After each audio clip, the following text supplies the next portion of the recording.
Welcome back, Airbnb family, you beautiful super hosts, and of course all of you that are still aspiring to be one. Now, this video is for novices and those of us with too many properties to get it right. I'm going to show you the 6 main things that you must do after publishing your Airbnb profile. What I mean by this is when you make an Airbnb profile, you're not done yet. Airbnb does not let you set all of your settings properly before you hit the publish button. You actually have to go back into your profile and finish it the rest of the way. I'm going to narrate some video that I shot earlier, a screencast, and we're going to get right to it. Okay, so through the hosting dashboard, I've made over 40 grand again this month. That's kind of exciting, guys. It's always nice. So into the listings, you are going to see welcome to 7th Street, king size bed near it all. That's the name of it. Like I told you in a previous video, I always list that I have a king size bed in my place when I have one.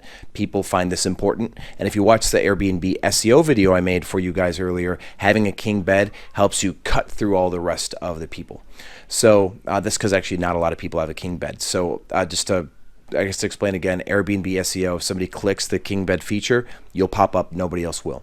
So anyway, let's go back down to inside of your booking settings, length of stay prices. As you guys know, we have a custom style length of stay setting that we use. We set our single nights really high, and then we do a discount for 2 nights or longer, and then we do, of course, pretty steep discounts all around for the week and the month. But this is relative to the fact that we inflate our base rate. So my base rate for the weekdays is 105. I'm going to set a 2-day discount, like I said, and then I'm going to go in and I'm going to change my weekend prices. So to help organize our thoughts here, number 1 is you need to go in and set a custom nightly discount length if you use our pricing strategy. And you, of course, have to set your weekly and monthly discounts. Number 2, if you selected base rate, when you make your profile, you still need to specify if you're going to have a weekend price, and I recommend that you do this. Third, you're going to add your extra charges, like your cleaning fee, which is important. We don't add much because we think that the way that you utilize a cleaning fee, if you make your cleaning fee too big, people will see that, and they're going to kind of judge you as a host for how much of a cleaning fee you charged. So now you'll notice that with the weekend prices, our 2-night stay, it's just under $100 a night on average, right? If somebody books for a single night with the cleaning fee, they're going to look at about 140 or 145. You can do last minute pricings. If you guys saw in a previous video, I told you to be careful with this because when you do it as a rule set, what it will do is it'll actually give somebody the discount on the entire month. So we have yet to actually utilize the last minute prices in this section of the site, which is a non-rule set one. So we'll play around with it. If we lose a bunch of money, I guess we'll tell you. So for now, just stay tuned on that. Hopefully it does not function like the rule sets. So next, let's actually go into our availability. What you'll want to do is you're going to set your checkout time, which they don't allow you to do when you first make your profile. You can set your check-in specifics, but checkout specifics aren't done. So you can also do like for different days of the week and stuff. Now, our cleaners will work 7 days a week, any day of the week. But if you have an in-house cleaner that does not do cleaning every day of the week, then you can actually specify what days people can or cannot check out. This is helpful. We also export our calendar to a shared Google Calendar. This actually is what our cleaners use to know what properties to clean. So they don't actually have access to our Airbnb profile. They just have access to an email account that we created for each city. Houston has one, Fort Worth has one. As we expand, each city will have an Airbnb account.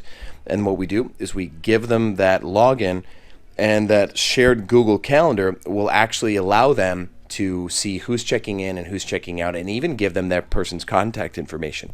So we've had it where a guest will like not check out in time, and the cleaner's knocking, and they'll say, "Hey, Sean, there's still somebody in there," and then the cleaner will contact that guest and say, "Hey, are you still here?"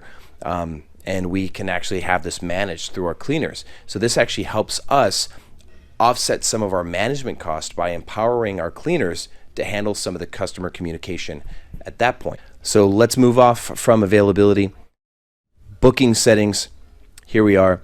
Now, the next thing you'll want to do is you're going to reset your cancellation policy to strict. It's automatically set to flexible. This is one of those things that will lose you money. I've had people, book while they're on flexible and then they cancel later once they've changed it to strict. But since they booked on flexible, they still get that flexible policy because that's what we agreed upon. So if you don't want to give people a flexible cancellation, you get in there immediately and change it because it matters. So now with the listing details, you're also going to have to add a couple extra things too. So for example, one of them, you're going to want to add like a personal name to it, right? You're going to, like for me, I actually put the apartment numbers as the hidden name. That way it's easier for us to respond and take a look. But now we're also going to go into the guest resources section here. In order to do this, you are going to have a self check-in you need to add, which is going to allow you to give people special instructions on how to get into the property. Having self check-in is important, guys. If you don't have a self check-in, then you're going to spend too much time managing people. But also self check-in is one of those Airbnb SEO things. If you have self check-in available, if somebody's searching for properties that have self check-in, you'll pop up and other people won't. So that's kind of important. All right. So after self check-in instructions, you'll want to go in and add your house manual. This is important because people will get an email from Airbnb that'll say confirmation or reservation confirmed for your city. And in there will be the house manual.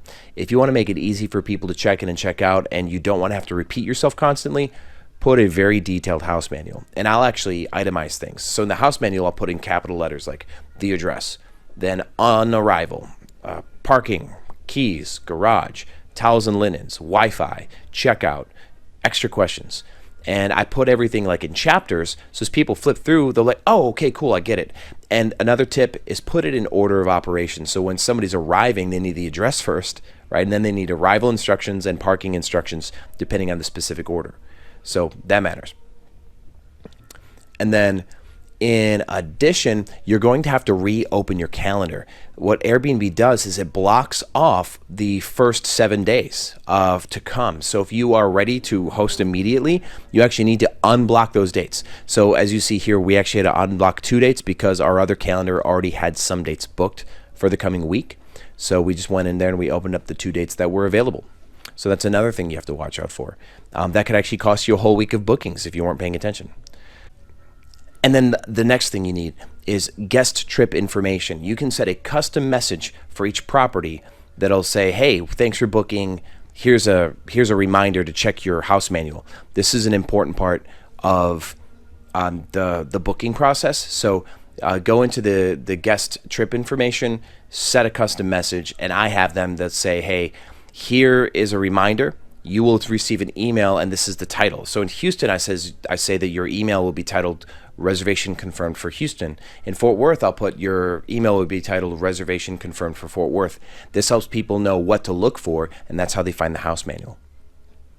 So anyway, guys, this actually covers all of the extra things that I do when I make a new Airbnb profile. So we talked about adding the trip information, adding self check-in, adding a house manual. All those things are important. Putting a private name for your profile so it helps you manage yours. You need to unblock the dates that Airbnb automatically marks off, so that way you can get bookings immediately. Export your calendar to some centralized management system. We just use Google Calendar, which is easy. You are then going to make sure you have got a good base rate, add your weekend rate, add a cleaning fee, and then do custom sets of discounts per night, so that way you can follow either our pricing strategy or follow a pricing strategy of your own. Then also make sure that you set what time checkout is, because Airbnb allows you to set your check-in times, but they don't allow you to set your checkouts. So with all of that, that should give you a complete Airbnb listing right from the get-go. You'll make as much money as you want right away. And I also recommend, they give you an option to have 20% off your first 3 bookings. Do it. Set your base rate like a little bit higher. Set your base rate 10 or 12% higher to justify the 20% discount on the first 3 bookings. You'd be surprised that just knowing that you get 20% off of a property, people will book more frequently. They're more likely to actually spend a little bit of extra money just to get the discount. So you can engineer your prices for that, but it helps you get the bookings faster, which you want reviews faster too, because reviews, of course, matter. when other people are booking your property, they want to see that other people have stayed there. So utilize the 20% off feature. Now, if there's anything else you want me to cover as far as, when making an Airbnb profile, what else to list or what else to put, I'll gladly do that for you. Thanks for hanging with me on this video. I had to make a makeshift microphone because I'm actually in Miami and there's a bunch of background noise. And a lot of you guys have said that the background noise has been a problem. So hopefully this cuts it down. So once again, thank you for watching Airbnb Automated, and I will see you on the other side.